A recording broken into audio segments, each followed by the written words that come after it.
सभी दोस्तों से नमस्ते। हमारे कुसुम लोक गीत चैनल पे आप लोगों का स्वागत है। सुनैना ऑफिशियल चैनल पे आप लोगों का स्वागत है।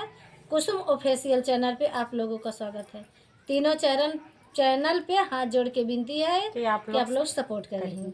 आइए, बहुत प्यारा सा गीत है, चुटकुला गीत, तेल मसालेदार बहुत प्यारा गीत है। गीत अच्छी लगे लाइक सब्सक्राइब करी, कमेंट में बताई और देखें कि अपने पिया से का फरमाइश करे थी। अगले महीना में अब गवने आवे वाली हैं। अगले महीना में गवन आवे वाली हैं या का फरमाइश कई के आवत हैं। अब वही कि नहीं यही बेचारा पूरा कही पाए गवन वाला कि ना कही पाए। आइए गीत के सुनाती हूँ। गीत अच्छा लगे दोस्तों आप लोग कमेंट जरूर करिए। गीत सुनावे चला था। देखो बहुत प्यारा गीत बच्चे चुटकुला। चलिए। तीन बचन मानता बई हम उबई गवनावा। तीन बचन पिया मनगता बई हम उबई गवनावा।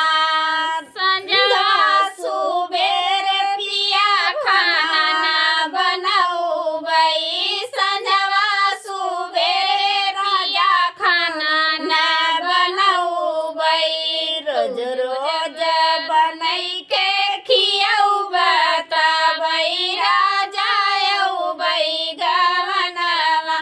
रोज रोज बनई के खियाऊ बता बई राजा बई गवनवा। तीन बचन मोर मन बता बई राजा बई गवनवा। सरसौ के पटन चमेली के तेलवा। सरसौ के पटन चमेली के तेलवा। रोज रोज मुड़वा दबऊ बता बई राजा बई गवनवा। रोज रोज मुड़वा दबऊ बता बई राजा बई गवनवा। तीन बचन मोर मन बता बई राजा बई गवनवा। अगरा के साड़ी चौकवा के लहंगा। अगरा के साड़ी चौकवा के लहंगा। अपने से हुकवा लगऊ बता बई राजा बई गवनवा।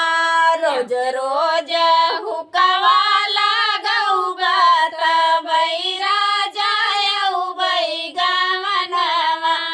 तीन बचन मोरी मन बता बई राजा बई गवनवा। तीन बचन मोरी मन बता बई राजा बई गवनवा।